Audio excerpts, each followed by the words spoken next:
Have you ever noticed the can of Coca-Cola in the United States is sweetened with high fructose corn syrup, but one from Mexico or Europe is often made with real sugar? The reason isn't just a matter of taste, it's a decades-long story of economic protectionism. For years, the US government has imposed tariffs and quotas to keep the cost of imported sugar artificially high, often double or even triple world market prices, in order to protect domestic sugar producers. At the same time, they subsidize US corn production. In response, American food companies have turned to a cheaper alternative, corn syrup, not because it's better, just cheaper, thanks to US trade policy. This is a perfect example of protectionism in action, and it forces us to ask a fundamental question. Who wins and who loses when governments intervene in the economy to protect a single industry?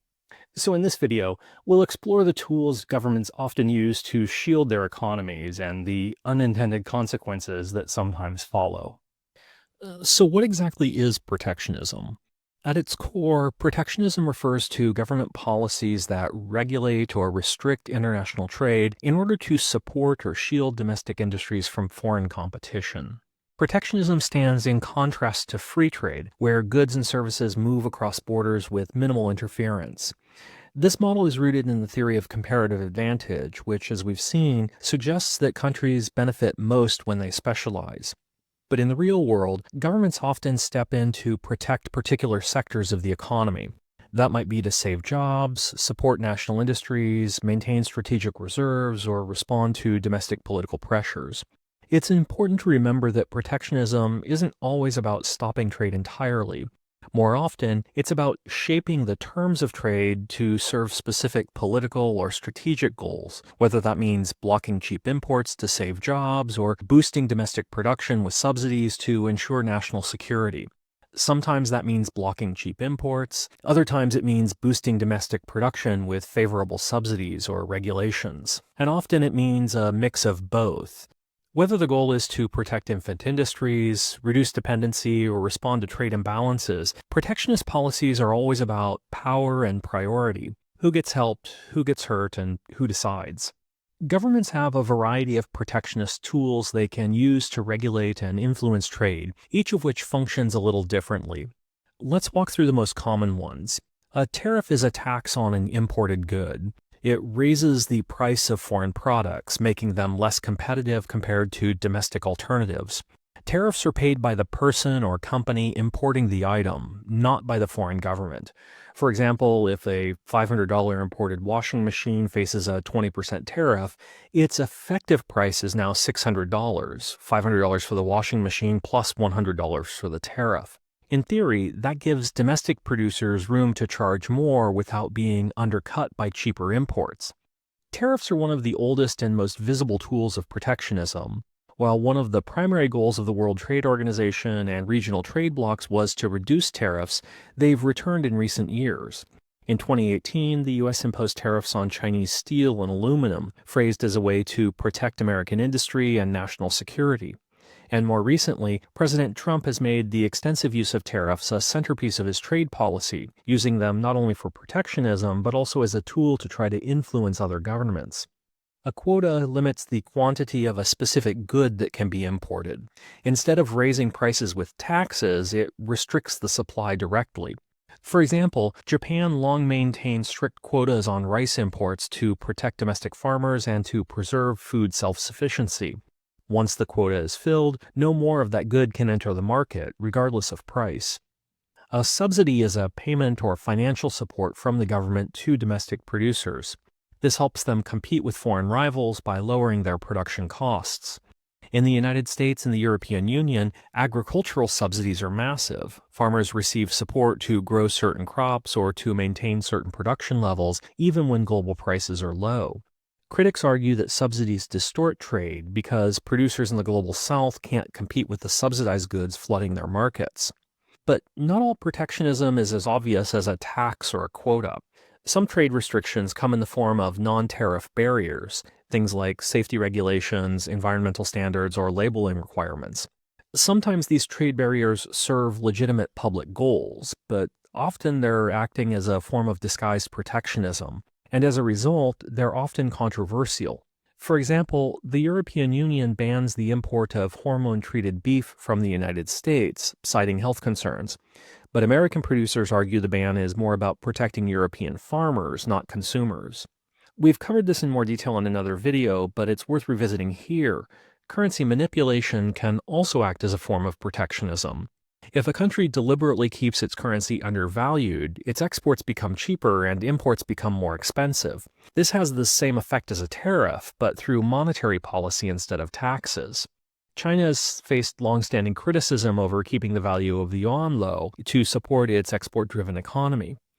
Each of these tools, alone or in combination, can shape a country's trade patterns, domestic industries, and political alliances. They're not just economic levers, they're strategic choices with winners, losers, and global ripple effects. So, why do governments use protectionist tools in the first place?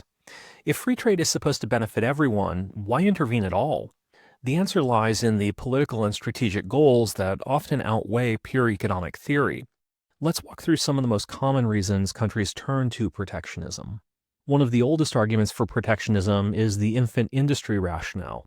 The idea is that new or developing industries need time to grow before they can compete with well-established firms.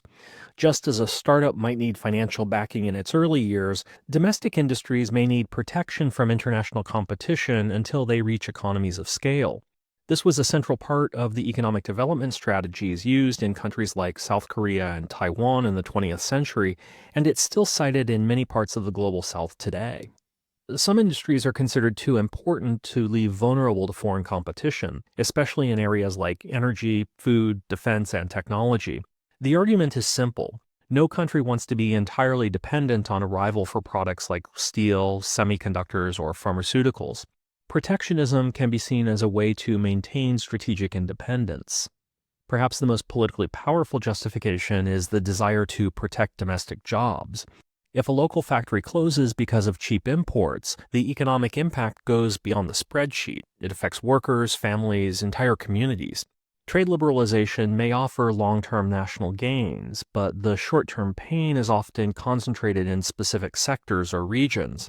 Politicians facing electoral pressure often respond with protectionist measures to signal support for Main Street over Wall Street.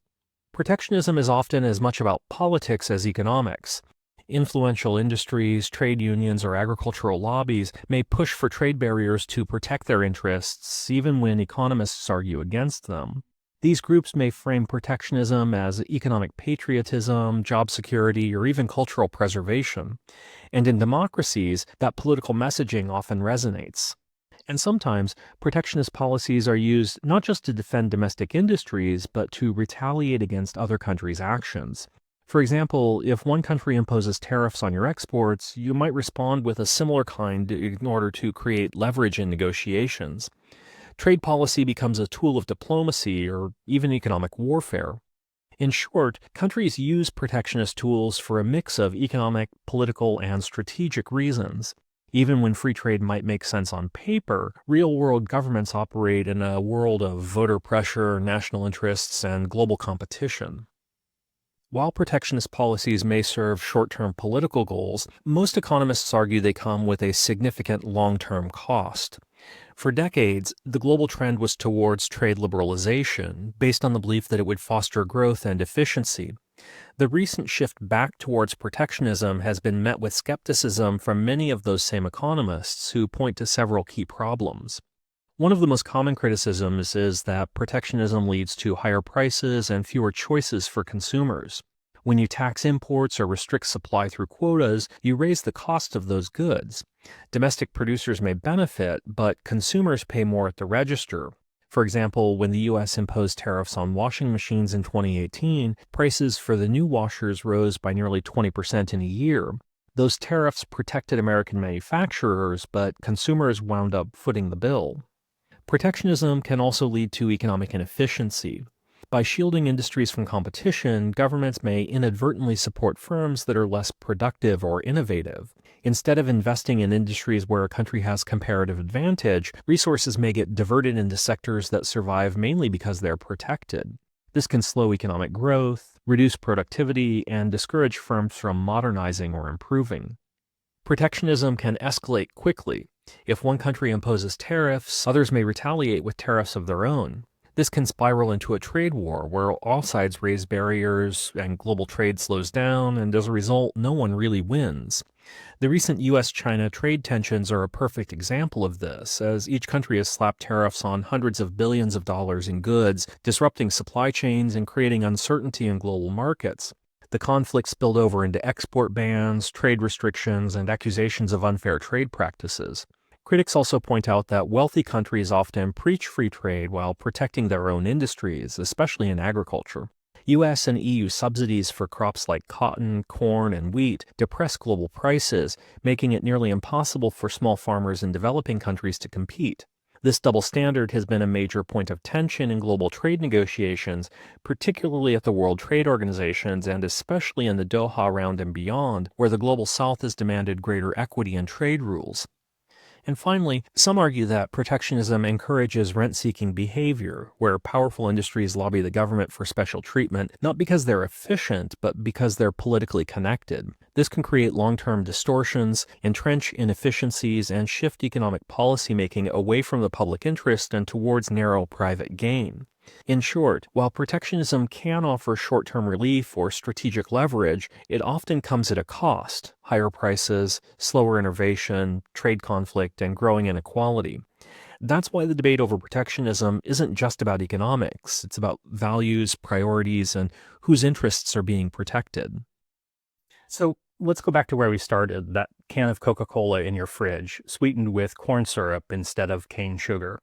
That one ingredient change isn't just about taste. It's the result of decades-long protectionist policies designed to shield domestic sugar manufacturers.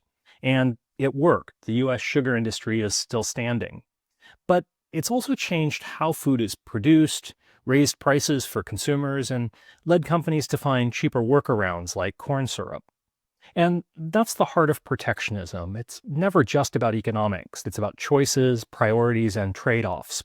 Every protectionist policy, whether a tariff, a subsidy, or a quota, creates winners and losers. Some jobs are protected, but others may pay more, innovate less, or fall behind. Ultimately, protectionism is a political strategy as much as an economic one. It's about deciding what to protect and at what cost.